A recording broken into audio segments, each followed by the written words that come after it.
بولو بھائی قرآن کہہ رہا ہے باطل ہے سارا دین سرور کی لاڈلی سے محبت کیے بغیر پانی کا ایک بوند بھی پینا حرام ہے ہر دشمن بطول پہ لعنت کیے بغیر نعرہ حیدری اور تمہارے سامنے فخر المقررین عمدۃ الواعظین ادیب آل محمد خطیب عالم اسلام جناب علامہ علی حسین مدنی صاحب قبلہ انہیں نصیحت و سلامتی آمد کے لیے بآواز بلند سلوات ہاں بھائی نیاز دا وسیع انتظام ہے قبلہ زاد خطاب تو بعد مومنین کو نیاز تقسیم کی تھی ویسی سارے سبان بہ کے نیاز کھا کے بال گھار جسو ہاں شیعہ میانی ازاداری تے ملتان ازاداری دے زیر اہتمام اے آج بھی مجلس لائیو چلتی پئی ہے قبلہ محترم دی آمد کی تے بآواز بلند سلوات آمن قبلہ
الصلاة والسلام على سيد الأنبياء والمرسلين العبد المؤيد الرسولنا المسدد المصطفى الأمجد الحبيب الأحمد النبي الأمي المكي المدني السراج المنير الكوكب الدري صاحب الوقار السكينة المدفون بأرض مدينة سيدنا ونبينا وشفيع ذنوبنا وطبيب قلوبنا وحبيب نفوسنا ومولانا أبي القاسم محمد المصطفى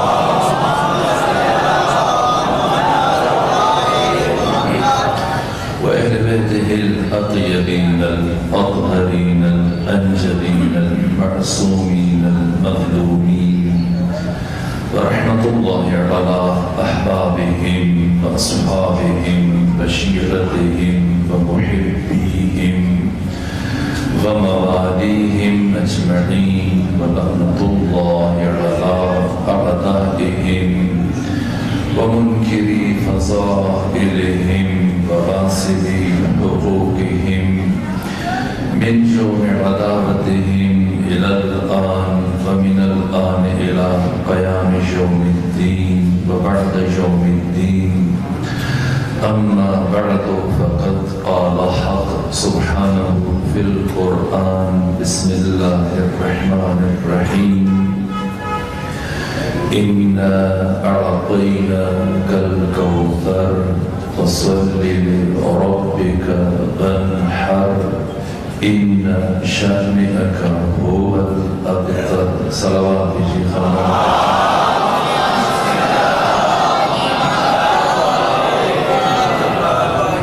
پروردگار کی بارگاہ میں شکر ادا کرتا ہوں کہ ایک مرتبہ پھر آپ ہمارے مومنین کے نورانی چہروں کی زیارت کا شرف حاصل ہوا۔ آج اس شب کی مناسبت سے کیونکہ یہ ایام ادھر ایام شہادت سید کونین ہے اور دوسری طرف 20 جمادی الثانی بھی قریب تر ہے، تو شہادت اور ولادت کے اس درمیانی حصے میں مناسب تر یہی ہے کہ سیدہ کی سیرت کے چند پہلو بیان کیے جائیں۔ سبحان اللہ، ماشاء اللہ۔ سورہ مبارکہ شمس، سورہ مبارکہ العادیات، سورہ مبارکہ دہر، سورہ انسان، سورہ مبارکہ قدر اور قرآن مجید کی متعدد آیات سیدہ زہرا سلام اللہ علیہ کے تعارف بیان کر رہی ہیں۔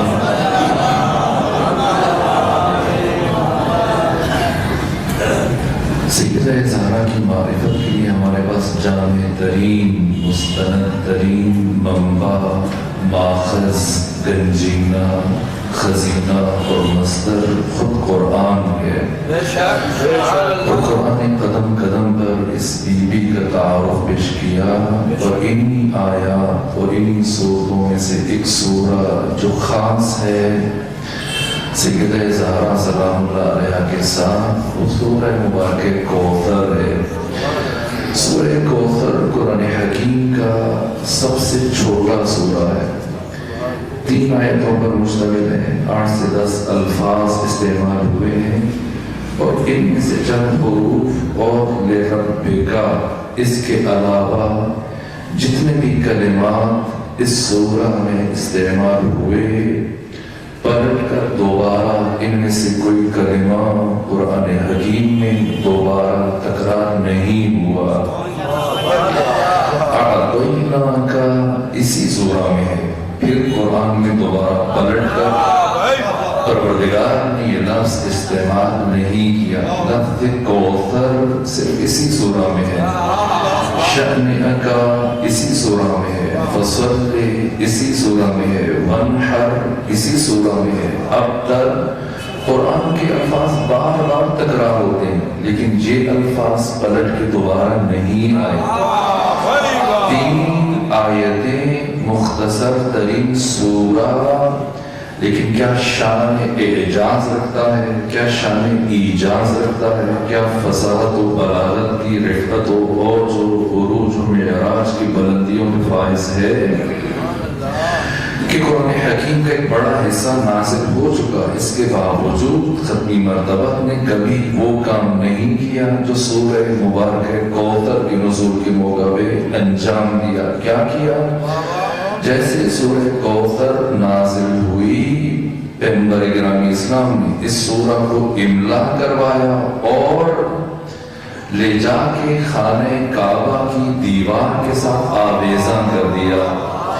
اس سے پہلے خانہ کعبہ کی دیوار کے ساتھ 7 معروف اور مشہور قصیدے، سبعات معلقہ آویزاں تھے، جن کے شاعروں کو، ان کلام کے تحریر کرنے والوں کو ناز تھا، ان شعراء کو کہ ان جیسا کوئی کلام ہو تو لکھے آؤ۔ سالہ سال سے یہ قصیدے، یہ اشعار، یہ کلام خانہ کعبہ کی دیوار کے ساتھ آویزاں تھے، لیکن کسی کلام کا اضافہ نہیں ہوا، یہاں تک کہ جب موسمی اثرات کے نتیجے میں ان کے نقش دھندلے پڑ جاتے ہیں تحریروں کے، تو یہ شعراء دوبارہ سے لکھوا کر پھر آویزاں کر لیتے۔ سالہ سال گزر گئے، کوئی اس کے ہم بلہ کلام نہ لکھا جا سکا، نہ تحریر کیا گیا، نہ آویزاں کیا گیا۔ آج بھی 1400 سال گزرنے کے باوجود جامعۃ الازہر میں، مصر میں، آپ کے پاکستان اسلامی یونیورسٹی میں عربی ادب کے طلباء کو یہ 7 قصیدے پڑھائے جاتے ہیں، جو فصاحت و بلاغت کی ایک مثال ہے۔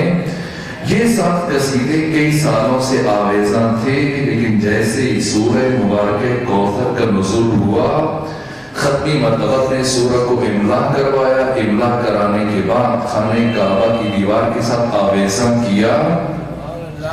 جیسے ہی عرب شعراء نے سورہ کوثر کو پڑھا، اس کا مطالعہ کیا، جیسے ہی آیات دیکھی، نگاہ سے گزری، ایک مرتبہ دن میں انتظار کرتے رہے، اور جیسے ہی رات کی تاریکی بڑھنا شروع ہوئی، ان 7 قصیدوں کے خالق، ان 7 قصیدوں کے شعراء رات کی تاریکی میں اپنا اپنا کلام اتار کر گھروں میں چلے گئے اور پھر کسی کو جرأت نہ ہوئی کہ آ کر خانہ کعبہ کی دیوار کے ساتھ اپنے کلام کو، قصیدوں کو، اشعار کو آویزاں کرے، تو وہ بیوی کہ جس کی شان اور تعارف میں اترنے والے سورے کا جواب کسی انسان کے لیے ممکن نہیں، خود اس ذات فاطمہ زہرا کا اس کائنات میں کیسے ممکن جواب آ سکے؟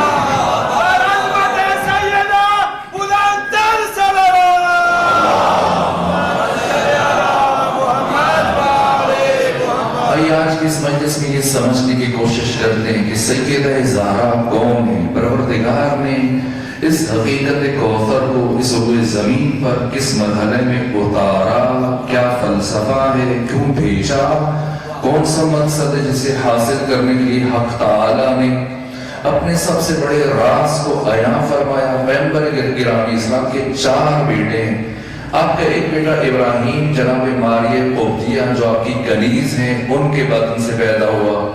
اس کے علاوہ باقی 3 بیٹے طیب ہیں، طاہر ہیں، قاسم ہیں، یہ تینوں جناب خدیجہ کے بدن سے پیدا ہوئے۔ لیکن عجیب یہ تھا، مشیت پروردگار تھی، حکمت خدا تھی، ایک بیٹا پیدا ہوا، کچھ عرصہ گزارنے کے بعد پھر اس کی وفات ہو گئی، پھر دوسرا بیٹا پیدا ہوا، اسی طرح سے کچھ مہینوں کے بعد دوسرے بیٹے کی وفات ہو گئی، یہاں تک کہ جب تیسرا بیٹا پیدا ہوا اور کچھ عرصے کے بعد پیغمبر گرامی اسلام کے تیسرے بیٹے کی جب وفات ہوئی، ذات ختمی مرتبت کائنات کے حساس ترین انسان پے در پے تھوڑے تھوڑے وقفے سے جب 3 بیٹوں کی مسلسل وفات ہوئی، اب آقا دکھی ہے، رنجور ہے، غمگین ہے، سوگوار ہے، عزادار ہے۔ اسی سوگ اور دکھ اور رنج کی کیفیت میں آقا بیمار ہو، بارش ہو، دھوپ ہو، گرمی ہو، ہر روز تبلیغ دین کے لیے گھر سے صبح سویرے چلے جایا کرتے تھے، مختلف علاقوں کا انتخاب کرتے تھے۔ لیکن جیسے ہی ختمی مرتبہ کے تیسرے فرزند کا انتقال ہوا، اس درجہ دکھی ہے،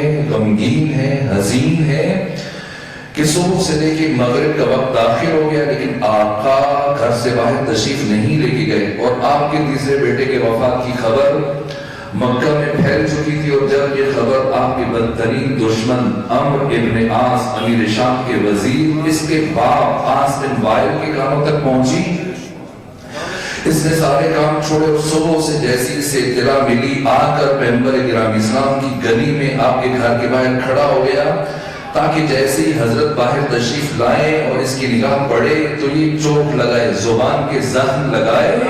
انتظار کرتا رہا کہ کب پیغمبر آتے ہیں، یہاں تک کہ ہنگام غروب سارا دن گزرنے کے بعد غروب سے کچھ پہلے آقا کے گھر کا در کھلا، گلی میں تشریف لائے۔ جیسی عاص بن وائل کی نگاہ ختمی مرتبت کے چہرے پہ پڑھی، اس نے قہقہ لگایا، مسکراتا ہوا آگے بڑھا، کہا اے محمد، تم ہمارے خداؤں کی مخالفت کرتے تھے، تم ہمارے بتوں کی مخالفت کرتے تھے، دیکھ لیا تم نے ہمارے خداؤں کی مخالفت کا انجام کہ تمہارے یہاں جو بھی بیٹا پیدا ہوتا ہے فوراً ہی کچھ عرصے کے بعد مر جاتا ہے، مستقبل میں بھی اگر تمہارے یہاں کوئی بیٹا پیدا ہوا تو اسی طرح سے مر جائے گا، اور جب تم اس دنیا سے جاؤ گے بے نام و نشان جاؤ گے، بے اولاد جاؤ گے، بے نسل جاؤ گے، ابتر جاؤ گے۔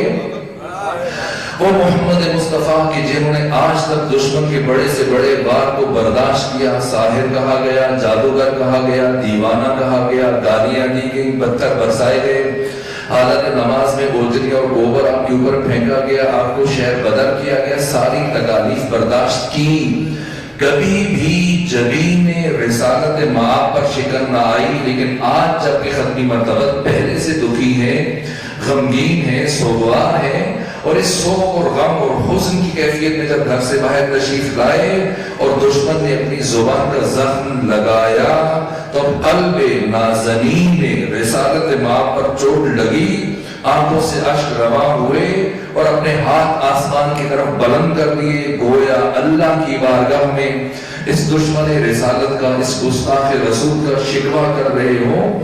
ابھی پیغمبر اسی کیفیت میں تھے، آپ کے ہاتھ نیچے نہیں آئے تھے کہ جبرائیل امین مختصر ترین فاصلہ زمانی طے ہونے کے بعد ختمی مرتبت کی بارگاہ میں حاضر ہوا، عرض ادب کیا، سلام کیا، اور سلام کرنے کے بعد عرض کیا یا رسول اللہ، پروردگار یہ فرما رہے کہ دکھی نہ ہو، غمگین نہ ہو، رنجور نہ ہو۔ پروردگار آپ کو یہ فرما رہے کہ وَلَسَوْفَ يُعْطِيكَ رَبُّكَ فَتَرْضَىٰ، ان قریب آپ کا رب آپ کو اس قدر عطا کرنے والا ہے کہ آپ خوش ہو جائیں گے، راضی ہو جائیں گے۔ جیسے یہ نوید سنی ختمی مرتبت نے عطا کا وعدہ سنا، اب ختمی مرتبت شب و روز گزر رہے ہیں، دن گزر رہے ہیں، ساعتیں گزر رہی ہیں، وقت گزر رہا ہے، مسلسل ختمی مرتبت کے انتظار میں شدت آ رہی ہے، یہاں تک کہ ایک مرحلے میں جب آقا کا انتظار پورے اوج و عروج تک پہنچا، اتنی شدت آئی کہ بارگاہ احدیت میں استفسار کیا، پروردگار جس عطا کا مجھ محمد مصطفیٰ سے وعدہ کیا گیا اس کا نزول کب ہوگا؟ تو بارگاہ احدیت سے جواب آئی، اے میرے محبوب محمد مصطفیٰ، میری یہ عطا کبھی تجھ تک نہیں پہنچے گی، بلکہ اسے لینے کے لیے تجھے خود میرے پاس آنا پڑے گا۔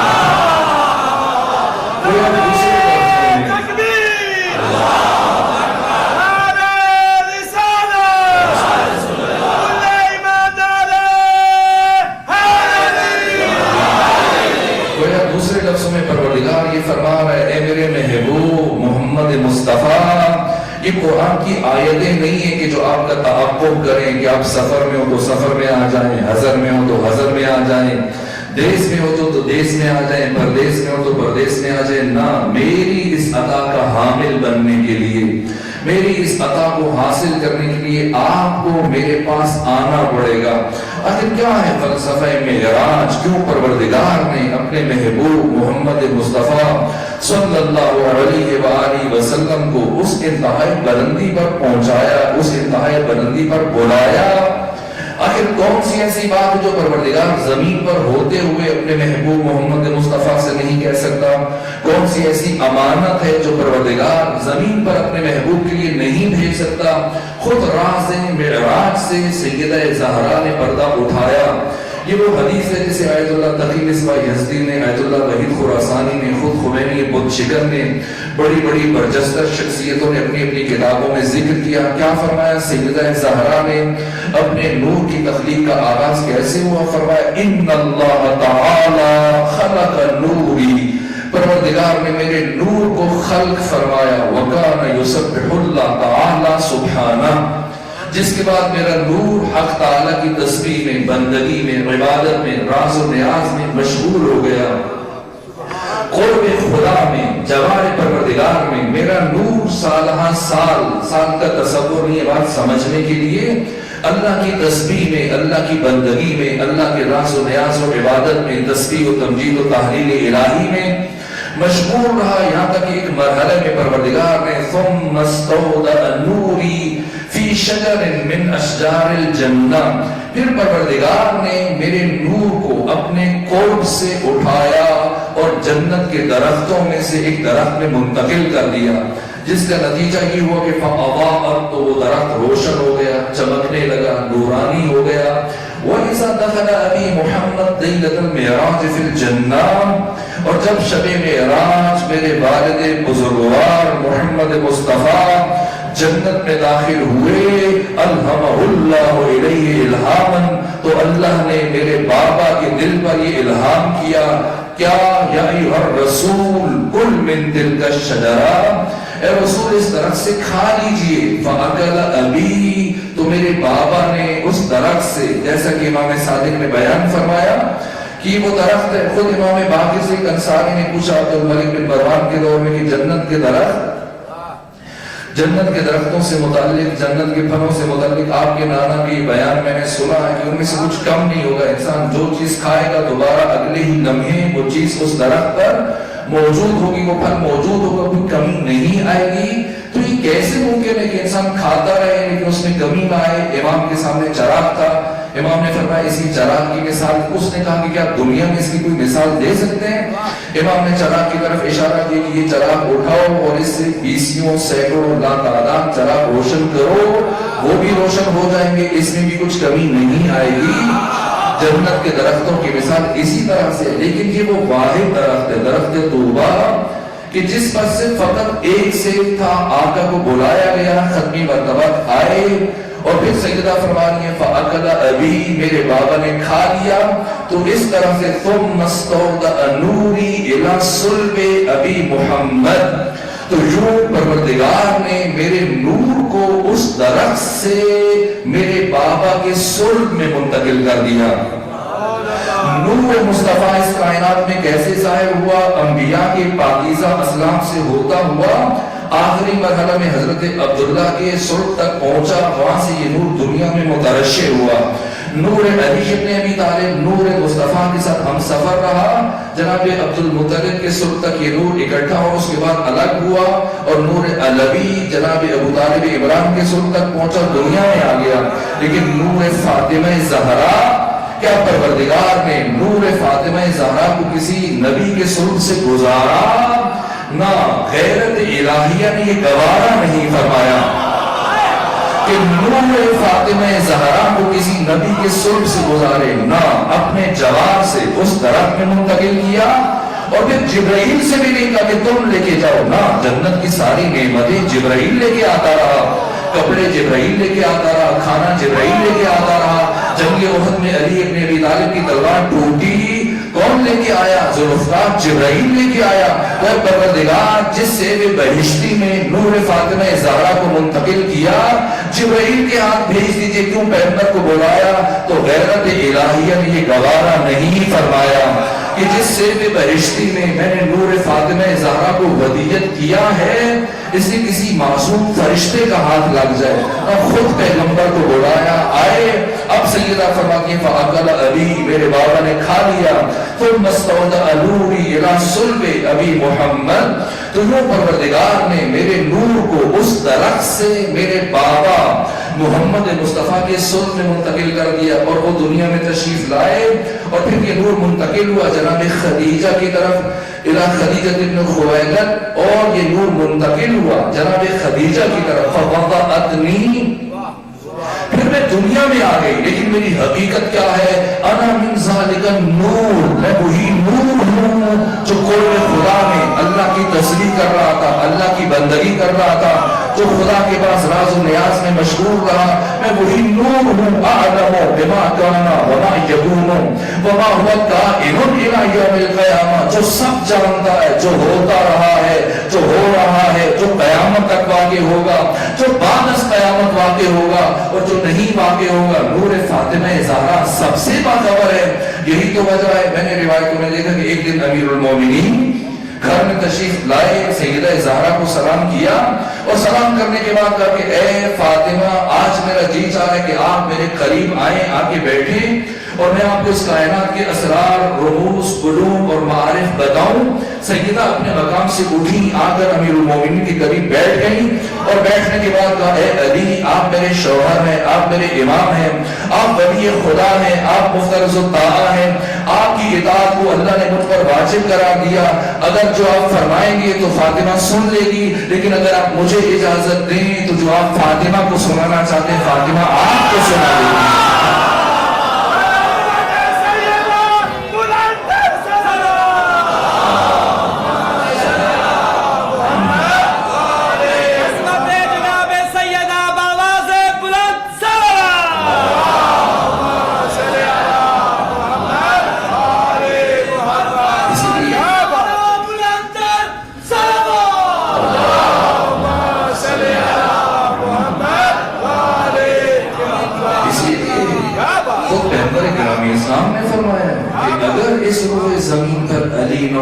تو آدم سے لے کے عیسیٰ تک پوری کائنات میں تمام انبیاء میں سے، تمام اولیاء میں سے، صالحین میں سے، اتقیاء میں سے کوئی بھی انسان فاطمہ زہرا کا ہم گفت، ہم سر، ہم پلہ اور برابر نہ ہو سکتا.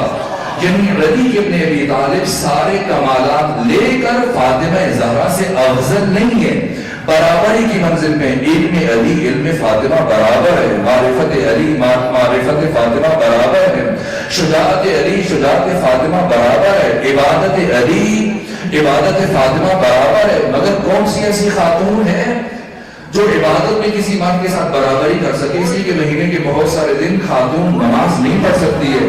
روزہ نہیں رکھ سکتی، اور علی کی عبادت کیا ہے؟ جو ہر رات کھڑے ہو کر 1000 رکعت نماز پڑھیں تو دن میں روزہ رکھیں۔ کون ہے جو عبادت میں علی کی ہمسری کر سکے؟ لیکن فاطمہ زہرا عبادت میں بھی علی کے برابر ہے، اسی لیے تو پروردگار نے فاطمہ زہرا کو اس کائنات میں بطول بنا کے بھیجا ہے۔ اور میں نہیں کہہ رہا، کسی نے ام المومنین عائشہ سے پوچھا کیا ایک جملے میں سمندر کو کوسے میں سمو دیا؟ پوچھا کسی نے عائشہ سے کہ بتائیے صفینی بنت محمد، اے عائشہ اب بنت مصطفیٰ سے متعلق ہمیں کچھ بتائیے۔ مجھے تعجب ہوتا ہے کہ پلٹ کر ام المومنین عائشہ نے یہ نہیں کہا کہ کون سی، اس لیے کہ اگر فاطمہ زہرا کے علاوہ کوئی اور بیٹی ہوتی تو ام المومنین پلٹ کے پوچھتی کہ بتاؤ کون سی؟ محمد مصطفیٰ کی ایک ہی بیٹی ہے جس کا نام فاطمہ زہرا ہے۔ جیسی پوچھا گیا اے ام المومنین صفینی بنت محمد، آپ ہمیں بنت مصطفیٰ سے متعلق کچھ بتائیے، کیا جواب دیا؟ ایک جملہ کہا لیکن سمندر کو کوسے میں سمو دیا کہ ما اقول فی حقها، میں اس فاطمہ سے متعلق کیا کہوں؟ صلت الظہر، جس نے ظہر کی نماز پڑھی، ثم بلغت الحسن، پھر حسن مصطفیٰ کی ولادت ہوئی، ثم صلت العصر، اور تھوڑی دیر کے بعد یہی بیوی چاہے نماز پہ کھڑے ہو کے عصر کی نماز پڑھ رہی۔ یہ طہارت فاطمہ ہے، ذات فاطمہ زہرا۔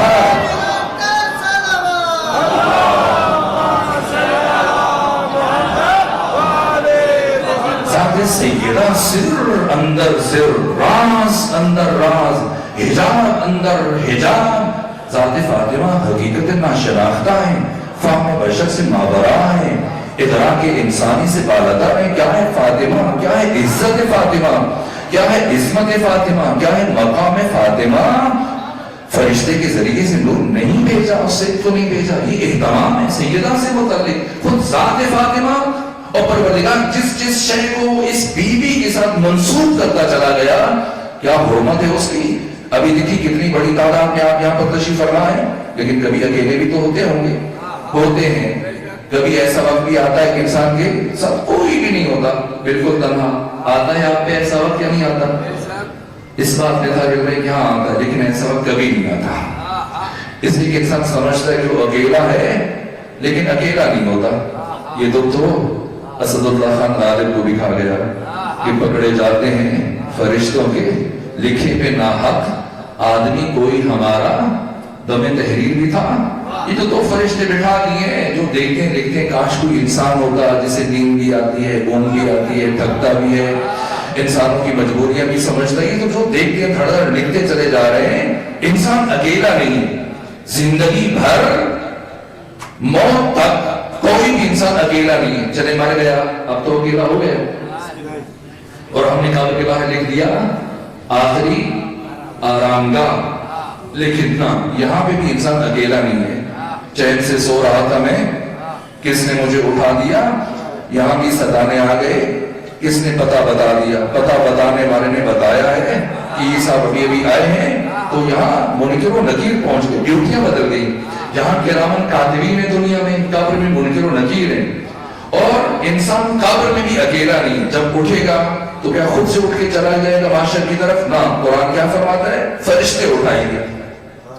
پورے صراط پہ کون کھڑا ہے؟ قرآن فرماتا ہے واقفوہم انہم مسئولون، انہیں روکو اور روک کر ان سے ولایت معصومین سے متعلق سوال کرو۔ یہ سوال کرنے والے کون ہیں؟ فرشتے۔ میدان محشر میں فرشتے، جنت اور جہنم کے دروازوں پہ کون کھڑا ہے؟ سب فرشتے ہیں۔ جنت اور جہنم کے انتظامات کون چلا رہا ہے؟ سب فرشتے ہیں۔ جنت کے انتظامات چلانے والے فرشتوں کے سردار جن کا نام رضوان ہے، قرآن نے ذکر کیا ان کا نام۔ جہنم کے انتظامات چلانے والے تمام فرشتوں کے رئیس جناب مالک، ان کا نام قرآن نے ذکر کیا۔ قدم قدم پر، ایک ایک مرحلے پر، دنیا میں، قبر میں، برزخ میں، آخرت میں، پورے صراط میں، جنت و جہنم، ہر جگہ ہمیں فرشتے نظر آ رہے ہیں۔ لیکن ان تمام مقامات میں سے ایک مقام ایسا ہے جہاں ہمیں کوئی فرشتہ نظر نہیں آتا، اور وہ کون سا مقام ہے؟ حوض کوثر۔ ہے کوئی فرشتہ؟ تو سوال کیجئے خدا حکیم سے، خالق عقل سے، پروردگار جب دنیا میں، قبر میں، برزخ میں، آخرت میں، جنت و جہنم، پل صراط، ہر مقام پر تو نے معصوم فرشتوں کو ودیت فرمایا، تو حوض کوثر پر بھی فرشتوں کی ڈیوٹی لگا دی ہوتی تو پروردگار نے فرمایا نہ غیرت الہیہ کو یہ گوارا نہیں ہے کہ میں نے جس حوض اور چشمے کو سیدہ زہرا کے ساتھ منسوب کیا جہاں کوئی فرشتہ کھڑے ہو کے ڈیوٹی دے، نہ اسی بیوی کے بابا، اسی بیوی کے شوہر، اسی بیوی کے بیٹے ہوں گے۔ یہ عزت فاطمہ ہے خدا کی نگاہ میں، یہ مقام فاطمہ ہے کہ اللہ جس شے کو منسوب کرتا ہے اس شے کی حرمت کا درجہ کس مرحلے پہ پہنچ جاتا ہے۔ اور شیعہ علماء سے ہٹ کے امام اہل سنت صاحب تفسیر کشاف جناب زمخشری کیا عجیب جملہ لکھا سورہ مبارکہ دہر کی تفسیر کے ذیل میں، سورہ دہر، سورہ حل ادا، سورہ انسان، اس کی تفسیر میں جناب زمخشری نے صاحب تفسیر کشاف کیا لکھا کہ اس سورہ میں اللہ نے جنت کی جتنی بھی نعمتیں بسم اللہ سے لے کے والناس تک ایک ایک دو دو چار چار کر کے جو اللہ نے بیان کی تھی، اللہ نے ساری جنت کی نعمتوں کو اس ایک سورہ میں یکجا کر دیا، اکٹھا کر دیا، لیکن ایک نعمت کو پروردگار نے یہاں بیان نہیں کیا، چھوڑ دیا۔ باقی ساری نعمتیں سورہ دہر میں بیان کی۔ کون سی نعمت چھوڑی ہے؟ حور جنت، اس کا ذکر نہیں کیا۔ کیوں؟ کہ اس لیے کہ اللہ نے اس سورہ کو سیدہ زہرا کی شان میں قصیدہ بنا کے اتارا، تو بی بی کی موجودگی میں کسی اور حور کا ذکر کرنا پروردگار نے بے ادبی سمجھا ہے۔ پروردگار خود انسانوں کو ادب فاطمہ تعلیم دے رہا ہے، اور پھر کن لفظوں کے ساتھ جب بی بی کو بھیجا، قرآن حکیم کی 4 صورتیں جو انا سے شروع ہو رہی ہیں، ان میں سے ایک سورہ مبارکہ کوثر ہے، سورہ نور ہے، سورہ قدر ہے۔ انا اعطیناک الکوثر، ہم نے انا اعطینا، کیا عجیب لفظ ہے، کیا حرمت فاطمہ ہے۔ یہی سورہ مبارکہ ہجر قرآن اپنے تعارف میں کیا کہتا ہے؟ وَلَقَدْ آتَيْنَاكَ سَبْعًا مِنَ الْمَثَانِي وَالْقُرْآنَ الْعَظِيمَ، یہ قرآن لو سُيِّرَتْ بِهِ الْجِبَالُ، اس قرآن میں اتنی طاقت ہے کہ اگر یہ نازل ہو تو پہاڑ ریزہ ریزہ ہو جائیں۔ لو انزلنا هذا القرآن على جبل لرأيته خاشعا متصدعا من خشية الله لو سُيِّرَتْ بِهِ الْجِبَالُ، اگر اس قرآن کو پڑھا جائے پہاڑ اپنی جگہ سے چلنا شروع ہو جائے۔ یہ قرآن خود کہہ رہا ہے، اور قُدِّرَتْ بِهِ الْأَرْضُ، زمین کو پھاڑا جا سکتا ہے، اور كُلِّمَ بِهِ الْمَوْتَى، مردوں کو زندہ کیا جا سکتا ہے۔ یہ قرآن ہے جو سراسر شفا ہے، رحمت ہے۔ وَأَنزَلْنَا الْقُرْآنَ مِنَ الْمُبْصِرَاتِ، اور بھی باقی آیات بھی آپ دیکھ سکتے ہیں۔ وَنُنَزِّلُ مِنَ الْقُرْآنِ مَا هُوَ شِفَاءٌ وَرَحْمَةٌ لِلْمُؤْمِنِينَ، مسلسل تعارف چل رہا ہے۔ یہ قرآن جو اتنی عظمتوں کا حامل ہے، لیکن خود پروردگار اس قرآن کے اندر قرآن کے تعارف میں کیا کہتا ہے، اور پھر فاطمہ کے تعارف میں کیا کہتا ہے؟ قرآن سے متعلق کیا کہا؟ وَلَقَدْ، سورہ مبارکہ ہجر، وَلَقَدْ آتَيْنَاكَ، اے محمد مصطفیٰ ہم نے آپ کو دیا سبعًا من المثانی، وہ 7 آیتیں جو مسلسل پڑھی جاتی ہیں، یعنی سورہ فاتحہ اور قرآن عظیم دیا، یعنی کا عطا کیا، ایتا کیا۔ عطا اور ایتا میں کیا فرق ہے؟ ایتا کا مطلب ہے عوض، صلہ، بدلہ، جزا۔ عطا کا مطلب ہے کسی کو اس کے حق سے زیادہ دینا۔ پروردگار نے جب قرآن دیا تو عطا نہیں کہا، لیکن جب سیدہ زہرا کو بھیجا پیغمبر کے ہاں تو کیا کہا؟ ہم نے عطا کیا۔ یعنی اللہ کی نگاہ میں مقام فاطمہ قرآن سے بلندر ہے۔ قرآن بھیج کے ایتا کہہ رہا ہے، فاطمہ کو بھیج کے عطا کہہ رہا ہے، اور کن لفظوں کے ساتھ انا اعطیناک الکوثر، مریم کا نام لیا، فاطمہ کا نام نہیں لیا۔ کیوں؟ لقب سے بات ہو رہی ہے۔ کیا فلسفہ ہے، ادب تعلیم دے رہا ہے پروردگار۔ پہلی آیت میں کیا پروردگار نے کیا انداز ہے، واقعہ کیا بلاغت ہے، کتنی شخصیتوں کا ذکر ہے پہلی آیت میں۔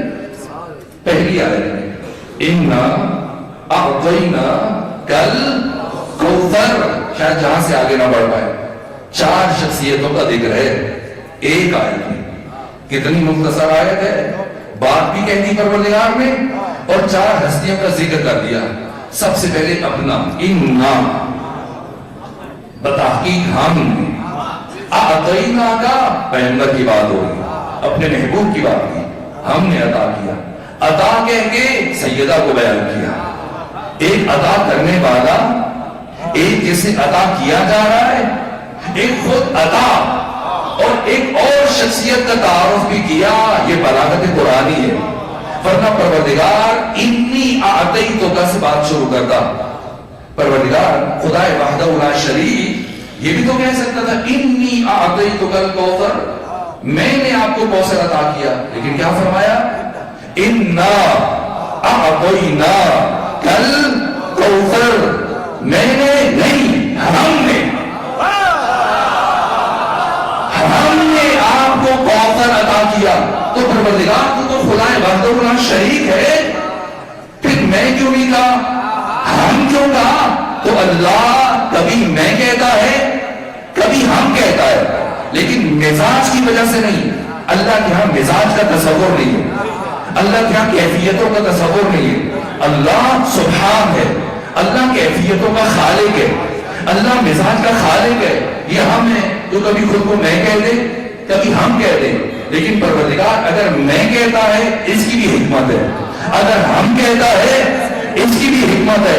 تو سورہ کوثر میں یہ نہیں کہا انی اعطیتک, اے محمد میں نے آپ کو عطا کیا. کیا فرمایا؟ ہم نے آپ کو عطا کیا. تو پروردگار ہم کیوں؟ پروردگار ہم کب کہتا ہے اور میں کب کہتا ہے؟ آیت اللہ ہادی معرفت میں علوم قرآن میں وہ موارد ذکر کیے کہ کب اللہ میں کہتا ہے, کب ہم کہتا ہے. جب پروردگار کسی کام کو وسیلے کے بغیر انجام دیتا ہے تب میں کہتا ہے, اور جب وسیلے کے ذریعے انجام دیتا ہے پھر میں نہیں کہتا, پھر ہم کہتا ہے. یعنی سورہ کوثر میں پروردگار ذہن انسان کو متوجہ کر رہا ہے کہ اس قرآن عصمت و طہارت کو رحل نبوت تک پہنچانے کے لیے میں نے کسی کو وسیلہ اختیار کیا. تو پروردگار جب کوئی فرشتہ اور ملک تحویل نور فاطمہ زہرا کے لیے وسیلہ بننے کی صلاحیت نہیں رکھتا, کوئی نبی اور رسول انتقال نور فاطمہ زہرا کے لیے وسیلہ بننے کی صلاحیت نہیں رکھتا, تو پھر کون وسیلہ بنا ہے؟ وہ کون سی ذات ہے جس کے ذریعے سے تو نے اس طہارت اور عصمت کے قرآن کو رحل نبوت و رسالت پر اتارا؟ تو وہ صرف ایک ذات ہے جس کا نام ہے خدیجہ بنت خویلد سلام اللہ علیہا. کون ہے خدیجہ؟ جب کوئی نبی صلاحیت نہیں رکھتا, جب کوئی فرشتہ صلاحیت نہیں رکھتا, تو پھر یہ خدیجہ کون ہے؟ تو بی بی کا علم, بی بی کی معرفت, بی بی کا تقوی, بی بی کا ایثار, بی بی کی قربانیاں, آپ کا زہد, رسول اسلام کے لیے وفاداری, آپ کی تمام محنتیں, سارا مال دین پر قربان کر دینا, آپ کی تمام تر بصیرتیں, سب جہاد ایک طرف. لیکن وہ ایک راز جس کی وجہ سے پروردگار نے جناب خدیجہ کو وسیلہ قرار دیا, وہ اسی نام سے آیا ہے. خدیج یا خدیجہ اس بچے کو کہا جاتا ہے جس نے اپنی ماں کے بدن میں 4 مہینے اور 10 دن مکمل کیے ہوں, اور اس سے پہلے کے وقت آگے بڑھے اس کی ولادت ہو جائے. اگر بچہ ہے تو خدیج, بچی ہے تو خدیجہ. جناب خدیجہ کا نام کیوں خدیجہ رکھا گیا؟ اسی وجہ سے, کیونکہ اس عرصے کے بعد بیوی کی ولادت ہوئی. کیوں؟ کیا راز ہے؟ آپ جانتے ہیں کہ 4 مہینے اور 10 دن مکمل ہونے کے بعد اب وہ شے اس جنین کی, اس بچے کی اپنی ماں کے شکم میں خوراک بننا شروع ہو جاتی ہے, جس کی وجہ سے ایک خاتون مہینے کے بہت سارے دن نماز نہیں پڑھ سکتی, روزہ نہیں رکھ سکتی. تو اس سے پہلے کہ جناب خدیجہ کی اپنی ماں کے بدن میں خوراک بدلتی, پروردگار نے اس بیوی کو دنیا میں بھیج دیا. کیوں؟ اس لیے کہ اس بیوی نے مستقبل میں اس ہستی کے لیے ماں بننا ہے کہ جسے کائنات میں بطول کہا جاتا ہے.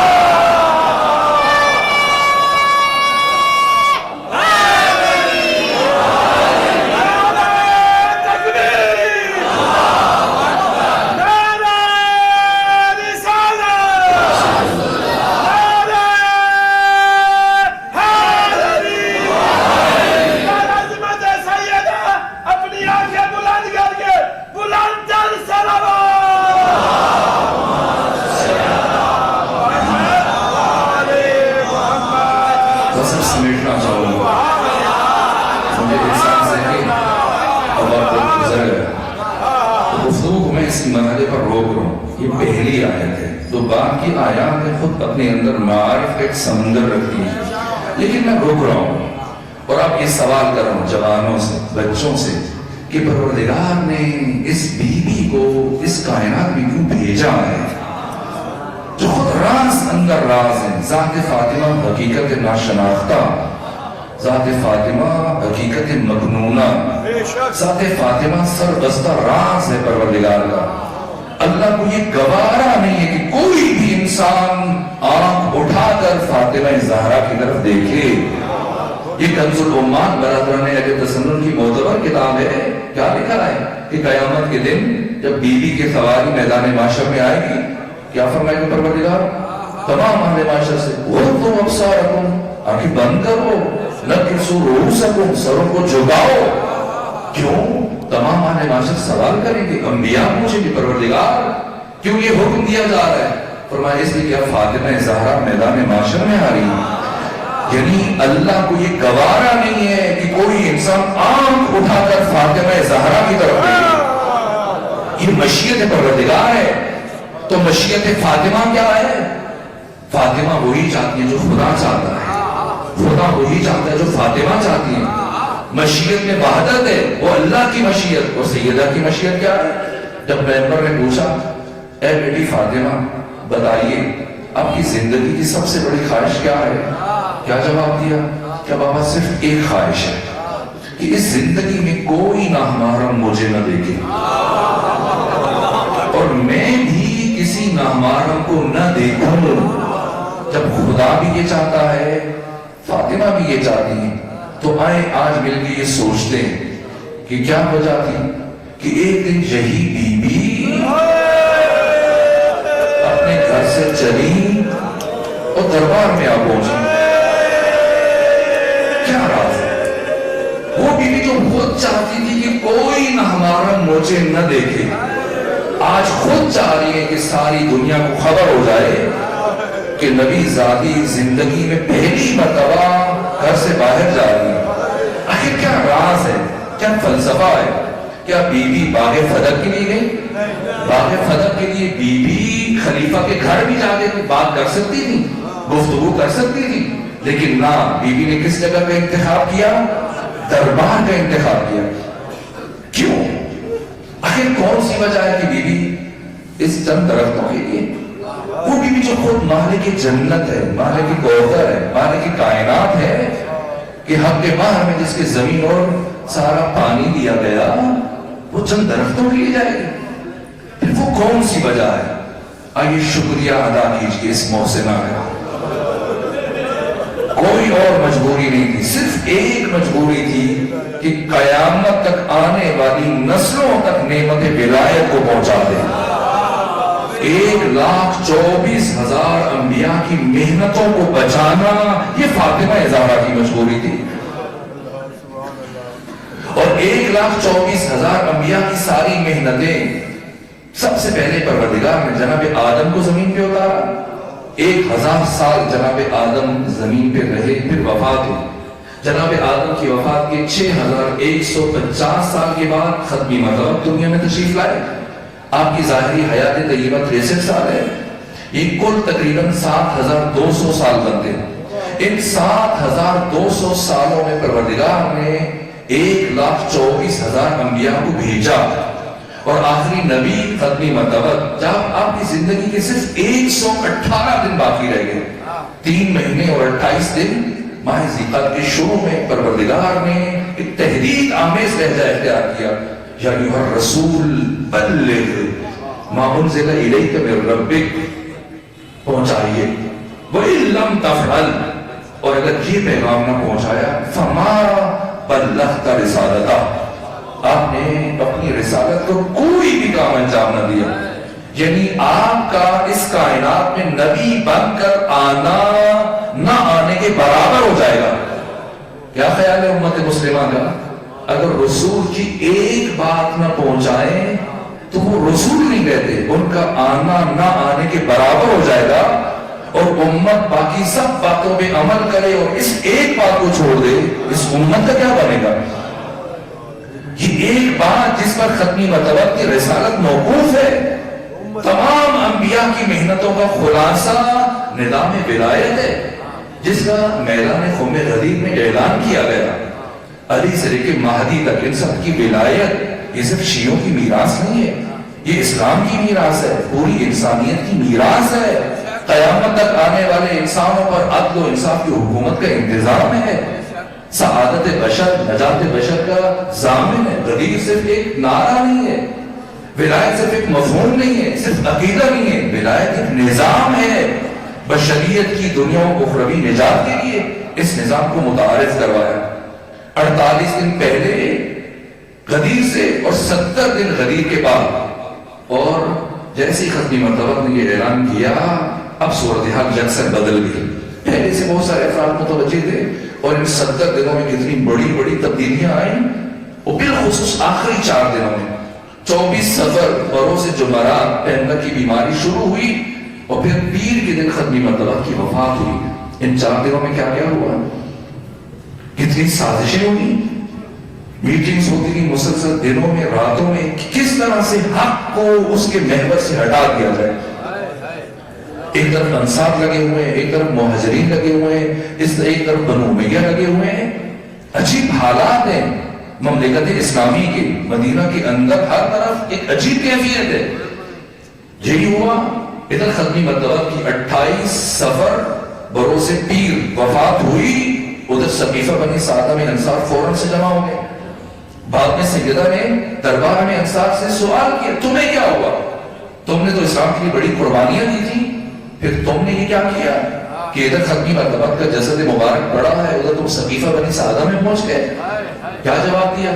کبھی بھی ہم مجبور تھے، ہمیں اندازہ تھا کہ اگر ہم یہ کام نہ کرتے تو یہ قریش، یہ عرب، اہل حجاز، یہ مہاجرین، انہوں نے یہ کام کر لینا تھا۔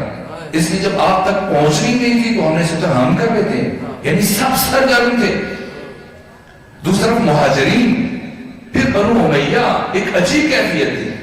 اور ان حالات میں اب وقت نہیں بچا، ان حالات میں ایک شخص کو خلیفہ کے طور پہ منتخب کر لیا جاتا ہے۔ بہت عجیب حالات ہے۔ کبھی میں ملتان میں کسی مقام پہ میں نے بہت وضاحت سے بیان کیا، اب وقت ختم ہوا اس لیے میں گزر رہا ہوں۔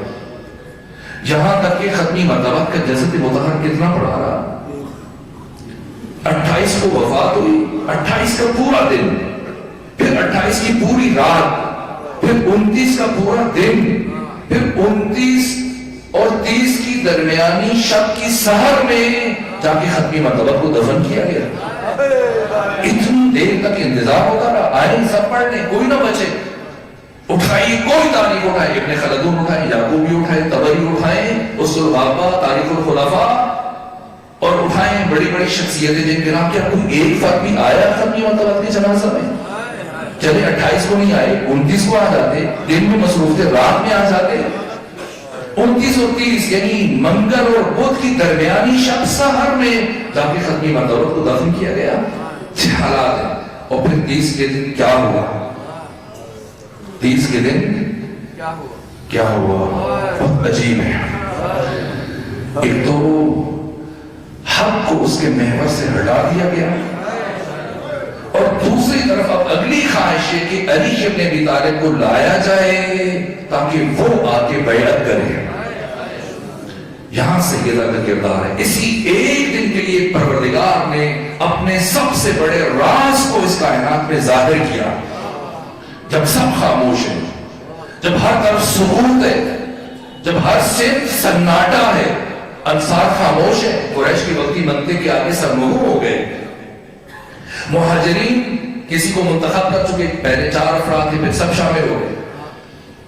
بنو امیہ کی زمینوں کو خرید لیا گیا، بیت المال جتنا پڑا تو اٹھا کے ان کو دے دیا گیا، ان کا منہ بند کرنے کے لیے۔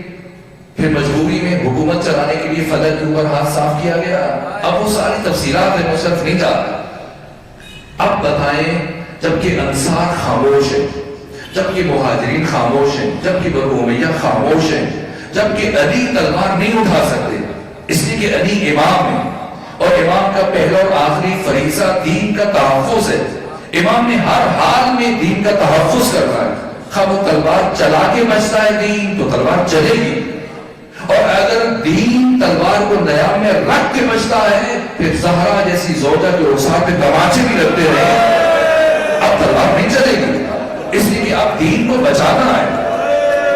ورنہ وہ علی جو ٹوٹی ہوئی تلوار کے ساتھ جنگی احد میں ہزاروں افراد کو بھاگنے پہ مجبور کر سکتے ہیں، اگر یہی علی سقیفہ بنی سعدہ میں پہنچ جاتے کتنا وقت لگتا. لیکن نہ، پیغمبر کی وصیت ہے، حکمت کا تقاضا ہے، علی تلوار نہیں اٹھا سکتے. اور وضاحت سے ان سوالوں کے جواب دیے تھے. اب گنجائش نہیں. اب جب کہ سب خاموش ہیں، یہاں تک کہ علی کے صحابی، یہاں تک کہ بنو ہاشم یہ بھی مجبور ہے جب علی تلوار نہیں اٹھا سکتے. ورنہ جب علی کے گلے میں رسی تھی، ایک مرتبہ ابو ذر نے جب یہ دردناک منظر دیکھا، آگے بڑھے، تلوار کو نیام سے نکالا. علی امیر المومنین نے ابو ذر کو نہیں روکا، سلمان کی طرف دیکھا، اور سلمان دوڑتے ہوئے ابو ذر کے پاس پہنچے اور کیا کہا، آج جب فاتح خیبر تلوار نہیں اٹھا رہا تو کیا تو علی ابن ابی طالب سے بڑا شمشیر زن ہے؟ کیا راز ہے؟ اس حکمت کو سمجھو. یہاں تک ایک یہودی جو مولا متقیان کی گلی میں رہتا تھا کئی سالوں سے، جیسے مولا متقیان کو اس کیفیت میں دیکھا، فوراً سے حضرت کو جب دیکھا اس انداز سے گلے میں رسی، کلمہ پڑھا، اشہد ان لا الہ الا اللہ، اشہد ان محمد رسول اللہ، اشہد ان علی ولی اللہ. ایک مسلمان صحابی قریب میں کھڑا تھا کہ 10 سال پیغمبر تمہارے ہمسائے تھے، قرآن کی آیتیں پڑھتے تھے، تمہیں دعوت دیتے تھے، تبلیغ کرتے تھے، تب تو مسلمان نہیں ہوا، تب تو نے اسلام قبول نہیں کیا. آج کیا دیکھا کہ تو نے کلمہ پڑھ لیا، اسلام قبول کر لیا. کہا اس لیے کہ میں نے آج سے 4 سال پہلے اسی علی کو جنگ خیبر میں لڑتے ہوئے دیکھا تھا. وہ دروازہ جسے 20 پہلوان مل کے کھولتے تھے اور مل کے بند کرتے تھے، میں نے خود اپنی آنکھوں سے دیکھا تھا کہ اس علی نے ایک جنبش 10 سے اس دروازے کو فضاؤں میں اچھالا تھا. آج وہی علی چند اوباشوں کے ہاتھوں اسیر ہے اور تلوار نہیں اٹھا رہا. کچھ تو بات ہے. آج مجھے یقین ہو گیا کہ اسلام واقعی حق ہے اور اس اسلام کا نمائندہ یہی انسان ہے جسے رسی میں باندھ کے لے کے جایا جا رہا ہے. ان تمام حالات میں جب سب خاموش ہیں، نہ علی تلوار اٹھا سکتے ہیں، نہ اصحاب بات کر سکتے ہیں، نہ بنو ہاشم بات کر سکتے ہیں، انصار خاموش ہیں، مہاجرین خاموش ہیں، بنو امیہ خاموش ہیں. اس سارے سکوت میں وہ پیغام غدیر کیسے پہنچے؟ وہ جس پر تمام انبیاء کی محنتوں کا دور و مدار ہے، جس پر ختم نبوت کی رسالت موقوف ہے، وہ نظام ولایت جو پوری بشریت کے قیامت تک نجات اور سعادت کا ضامن ہے، یہ پیغام بشریت فراموش کر دے. کوئی تو ہو جو اس پیغام کو قیامت تک آنے والی غیور اور باشعور نسلوں تک پہنچائے. اور وہ اتنی قوی آواز ہونی چاہیے کہ جو صدیوں کا سفر عبور کر کے قیامت تک آنے والے انسانوں تک پہنچائے. وہ آواز فاطمہ زہرا کے علاوہ کسی کے پاس نہیں ہے. اس لیے آج یہ بیوی نکلی کھنداز سے چلی ہے. ازواج مطہرات میں سے 4 نے خواہش کی ساتھ جانے کی، روک دیا کہ آج یہ محاذ میرا ہے، تم گھر پہ رکو. کتنے بیٹے ہیں؟ 2 ہیں. حسن حسین دونوں کو لے جائیں، دونوں کو چھوڑ دیں. نہ، ایک کو گھر میں چھوڑا، ایک کو ساتھ لے کے گئے. حسن کو گھر میں چھوڑا، حسین کو ساتھ لے کے گئے. کتنی بیٹیاں ہیں؟ 2 بیٹیاں، زینب ام کلثوم. یا تو دونوں کو گھر چھوڑ دیں یا دونوں کو ساتھ لے کے جائیں. ایک کو گھر میں چھوڑا، ایک کو ساتھ لے کے گئے. ام کلثوم کو گھر میں چھوڑا، زینب بنت علی کو ساتھ لے کے گئی. کیوں؟ جس نے 61 ہجری کی کربلا میں خاموش رہنا تھا اسے گھر میں چھوڑا، اور جس نے 61 ہجری کی کربلا میں طاغوت اور باطل کے چہرے سے نقاب کو الٹنا تھا اسے فاطمہ زہرا ساتھ لے کے گئی، تاکہ زینب سیکھ لیں کہ باطل اور طاغوت کو کیسے للکارا جاتا ہے. اور پہنچی. پتا ہے کہ کوئی آج مجھے بیٹھنے کے لیے نشست نہیں دے گا. وہ خاتون جسے بچپنے سے اتنی عزت ملی ہو، اللہ کی قسم کھا کے کہہ رہا ہوں، اس پوری کائنات میں کسی باپ نے اپنی بیٹی کا اتنا احترام نہیں کیا ہوگا جتنا احترام محمد مصطفیٰ فاطمہ زہرا کا کرتے تھے. برادران اہل تسنن کی کتابوں میں یہ ساری باتیں موجود ہیں. کلما دخلت فاطمہ الزہرا، جب بھی بچپنے سے لے کے آخری دن تک جب بھی فاطمہ آتی، پیغمبر کیا کرتے؟ 6 کام کرتے تھے. کیا کرتے تھے؟ جیسی بیوی آتی تھی فقام الیہا، ایک کھڑے ہوتے تھے، دوسرا آگے چل کے جاتے تھے. جس فاطمہ کو لینے کے لیے ختمی مرتبت نے فرش سے لے کے عرش تک کا سفر طے کیا ہو، اس فاطمہ کے آنے پہ اب نبی کو کھڑے ہونا چاہیے. پہلا کام کھڑے ہوتے تھے، دوسرا کام چل کے جاتے تھے، تیسرا کام کیا کرتے تھے؟ فاطمہ زہرا کا ہاتھ اپنے ہاتھ میں لیتے تھے، بہت دیر تک دباتے رہتے تھے، اور چوتھا کام چومتے تھے ہاتھوں کو، اور پانچواں کام کیا کرتے تھے؟ سونتے تھے، استشمام کرتے تھے. اور ایک مرتبہ بیوی نے پوچھا کہ آپ کیوں استشمام کرتے ہیں؟ کہ میں اسی سیب بہشتی کی خوشبو آج تک محسوس کر رہا ہوں. اور چھٹا کام کیا کرتے تھے؟ فَأَجْلَسَهَا فِي مَجْلِسِهِ، بیوی کو ساتھ واپس لے کے آتے تھے اور اس جگہ بٹھاتے تھے جہاں کچھ دیر پہلے خود پیغمبر بیٹھے ہوتے تھے.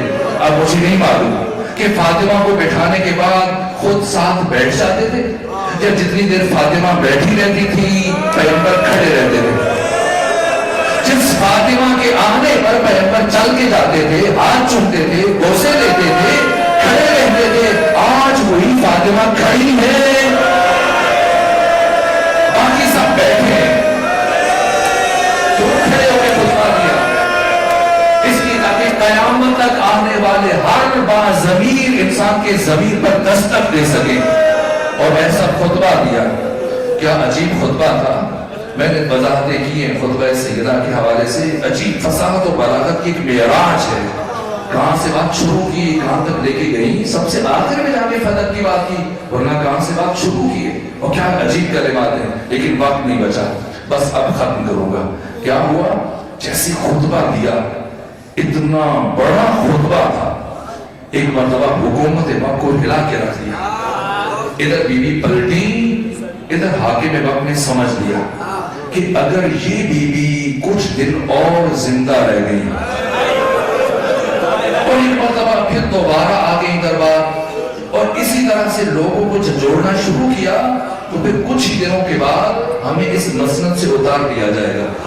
لہٰذا کچھ بھی ہو، اس شمع ہدایت کو اب خاموش ہو جانا چاہیے، اس چراغ ہدایت کو گول ہو جانا چاہیے. اور فاطمہ زہرا نے خطبے پہ اکتفا نہیں کیا، نکلی ہے دربار سے، اب ایک ایک مہاجر اور انصار کے دروازے پر دستک دے رہی ہے. آؤ، غدیر نے جو اعلان سنا، آگے گواہی دو، حق کو پائمال کیا جا رہا ہے. اب یہاں سے بھی بیوی چلتے ہوئے کہاں پہنچی ہے؟ جناب حمزہ کی قبر پہ جا کے گریہ کیا کہ اے کاش آج آپ ہوتے تو حق اس طرح سے پائمال نہ ہوتا. اب بیوی بیٹھ کر گریہ کر رہی ہے. یا صحابی رسول محبوب ابن لبیب اپنی بیوی کے ساتھ گزر رہا تھا، جیسی دیکھا بیوی بیٹھی ہے قبر حمزہ پہ، آگے بیوی کو بھیجا کہ جا کے پوچھو، میں نے سنا کہ فاطمہ زہرا دربار گئی تھی، پوچھو کیا واقعاً خلافت علی کا حق تھا؟ سیدہ نے فرمایا مگر کچھ شک ہے. اس نے دوبارہ بھیجا، اگر خلافت علی کا حق ہے تو دلیل کیا ہے؟ کیا فرمایا؟ انسیتہ الغدیر، کیا تم نے غدیر کو فراموش کر دیا؟ پھر بھیجا کہ اگر خلافت علی کا حق ہے اور غدیر علی کی خلافت پر دلیل ہے تو پھر علی خود کیوں نہیں گئے؟ آپ کیوں گئی تھی؟ اب بیوی کے چہرے پر جلال آیا. ایک مرتبہ فرمایا کیا تم نے پیغمبر سے یہ نہیں سنا تھا کہ علی کی مثال اس امت میں مثل کعبہ ہے، کعبہ کبھی لوگوں کا طواف نہیں کرتا، لوگوں پر واجب ہے کہ وہ کعبے کا طواف کریں. علی ایسا امام نہیں ہے جو لوگوں کے پیچھے دوڑے، مجھے مان لو، میں تمہارا خلیفہ ہوں، میں تمہارا حاکم ہوں. علی کو تمہاری ضرورت نہیں ہے، تمہیں علی کی ضرورت ہے. اس طرح سے جھنجھوڑتی رہی، اس طرح سے ذہنیتوں کو بیدار کرتی رہی. لیکن دشمن نے سمجھ لیا اگر یہ بیوی، اگر یہ مدافع ولایت کچھ دن اور زندہ رہ گئی، اسی طرح سے لوگوں کو بیدار کرتی رہی، تو پھر حق حقدار تک پہنچ جائے گا، ہمیں مسند سے اتار دیا جائے گا. اس لیے طے کیا کہ آج اس چراغ ہدایت کو خاموش کیا جائے. لہٰذا کیا ہوا؟ خود قاتل فاطمہ، دشمن فاطمہ نے اپنے ہاتھ سے ایک تحریر لکھی اور جسے شام بھیجا تھا. یہ تحریر صاحب مفاتیح الجنان، بس آخری جملہ عرض کر رہا ہوں، شیخ عباس قمی نے اپنی کتاب بیت الاحزان میں لکھی ہے. کیا لکھا ہے کہ 64 ہجری میں ایک بڑی شخصیت کا بیٹا کچھ افراد کے ساتھ مدینے سے شام پہنچا. اور جا کر یزید سے کچھ باتیں کی کہ یزید تم نے حسین کو قتل کیا، حسین کے بھائیوں کو قتل کیا، حسین کے بیٹوں کو مارا، حسین کے ساتھیوں کو مارا، کوئی بات نہیں، یہ مردوں کا معاملہ تھا، اگر تو یہاں تک رکتا تو میں کبھی تمہارے پاس نہ آتا، لیکن میں اس لیے آیا ہوں تمہارے پاس یہ شکایت دے کے کہ مردوں کے ساتھ جو کرنا تھا کر دیتا، تمہیں محمد کی بیٹیوں کو بے مکھنا و چادر اجنبیوں اور نامحرموں کے سامنے درباروں اور بازاروں میں نہیں لانا چاہیے تھا۔ یزید نے جیسے یہ بات سنی غصے سے پیشتاب کھاتا وہ اٹھا، لکڑی کا ایک صندوق کھولا، ایک تحریر اٹھائی اور اس کے سامنے پھینک دی۔ اس نے پوچھا کہ کیا ہے؟ کہ یہ خط ہے تو تمہارے باپ نے میرے باپ کو لکھا تھا، مدینے سے شام بھیجا تھا۔ کیا ہے خط میں؟ لکھنے والے نے خود لکھا، کہا کہ 30 صفر کو میں نے اپنے ایک غلام کو علی کے گھر کی طرف روانہ کیا، جاؤ علی کو بیعت کے لیے دربار میں لے آؤ۔ میرا غلام گیا تو بجائے اس سے کہ علی آتے یا کوئی اور گھر کا فرد، ایک کنیز دروازے پہ آئی، علی کے گھر کی کنیز، اور کیا جواب دیا؟ جا کے فلاں کو بتاؤ کہ میرے آقا علی قرآن کی جماوری میں مصروف ہے، اور جب تک قرآن کی تدوین مکمل نہیں ہو جاتی علی گھر سے باہر تشریف نہیں لائیں گے۔ کہا جب میرا بھیجا ہوا غلام خالی ہاتھ واپس آیا تو مجھے بہت غصہ آیا، تو میں نے اسی غلام کے ساتھ کچھ اور افراد کو بھیجا اور ان سے کہہ کے بھیجا کہ جاؤ جا کے علی کو لے کے آؤ، اور اب کی بار اگر علی نہیں آیا تو پھر میں خود لینے کے لیے آؤں گا۔ ایک مرتبہ جب میرے بھیجے ہوئے افراد گئے، اب کی دفعہ علی کے گھر کی کوئی کنیز نہیں آئی بلکہ خود پیغمبر کی بیٹی آئی، اور کہا جاؤ جا کے فلاں کو میرا یہ پیغام پہنچاؤ کہ جب تم نے حکومت لے لی ہے تو پھر تم ہم آل بیت سے، آل محمد سے کیا چاہتے ہو؟ کہ دوبارہ جب میرے بھیجو افراد خالی واپس آئے، اب مجھے غصہ آیا اور میں غصے میں کانپتا ہوا اٹھا اور میں نے 50 افراد کو اپنے ساتھ لیا، لکڑیاں اٹھائیں، جلانے کا سامان اٹھایا، تلواریں اٹھائیں، اور ہم فاطمہ زہرا کے دروازے پر پہنچے۔ جیسے ہی پہنچے میں نے قنفذ کو آگے بڑھایا، جاؤ در علی پر دستک دو۔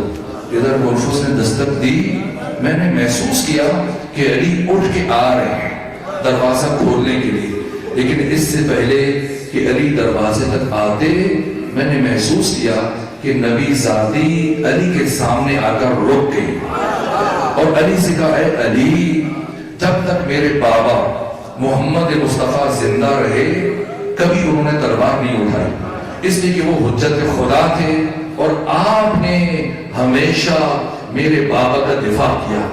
اب روئے زمین پر حجت خدا آپ ہیں، اس لیے آپ خود اپنا دفاع نہیں کریں گے، اجازت دیں کہ آپ کی کنیز فاطمہ زہرا آپ کا دفاع کرے۔ علی نے کہا جیسے نبی ذاتی مناسب سمجھتے ہیں۔ کہ اب فاطمہ زہرا دروازے پہ آئی، میری فاطمہ سے گفتگو ہوئی، میں نے کہا فاطمہ جلدی دروازہ کھولو، جلدی سے علی کو دربار کی طرف روانہ کر دو۔ فاطمہ نے کیا جواب دیا؟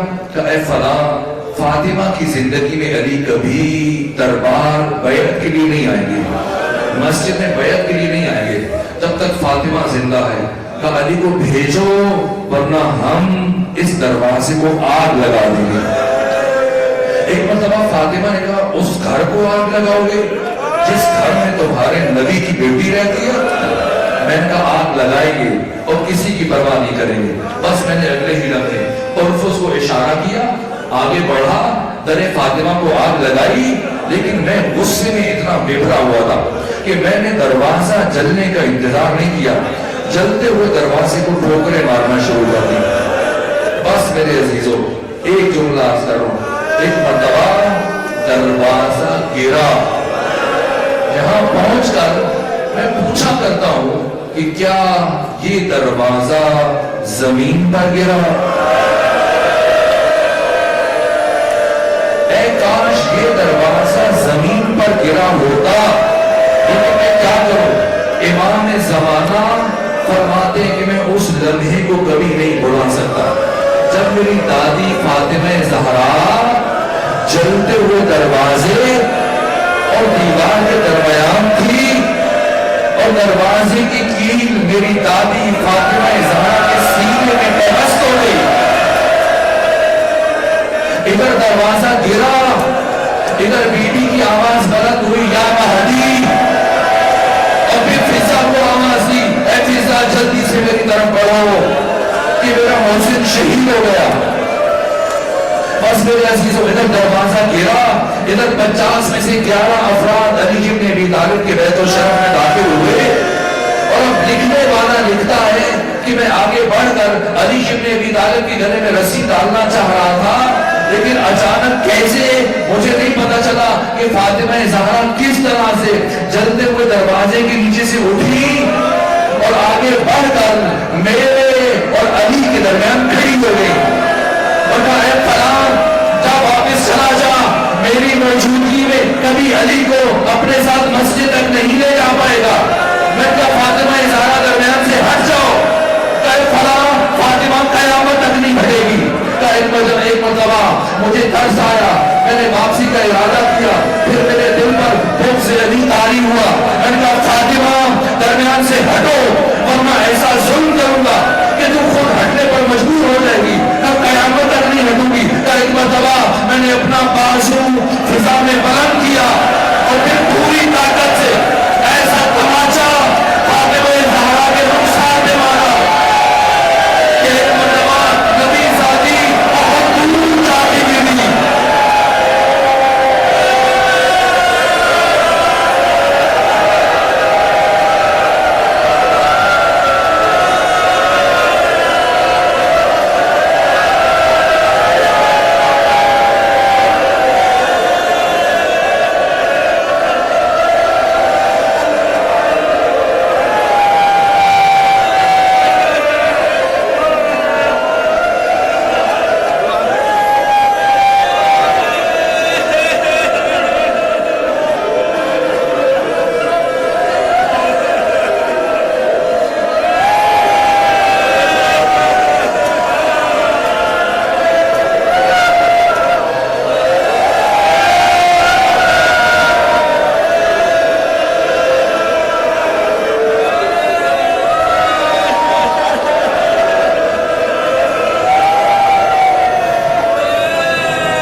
فرزند فاطمہ امام زمانہ کے ظہور میں تعجیل فرما, امام زمانہ کے سپاہیوں کی حفاظت فرما, بالخصوص امام کے وہ سپاہی کے جو شام میں سامرہ میں ثانیہ زہرا کے حرم کے دفاع میں مصروف ہیں, ان کی حفاظت فرما, انہیں کامیابیاں نصیب فرما.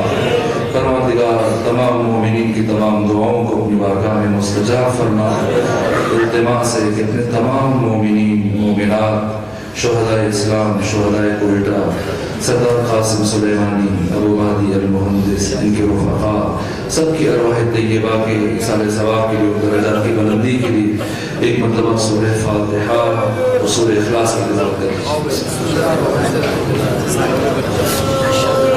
اللہ سر سلامت رکھے مومنین، تمہارے واسطے نیاز تیار ہیں الحمدللہ۔ تحمل نظم و ضبط مظاہرہ کرے سو بھرپور نیاز ہے تمام مومنین نیاز رحمت فرما کے بیسو، خواتین واسطے بھی نیاز ہے تمام جلدی کرو بھائی شاکر حسین، بھائی شان صغیر، سارے احباب جلدی نیاز ہے نا مومنین کو انتظار نہ کرو مومنین محمد پرویز سو نیاز تیار ہے، صبر تحمل دینا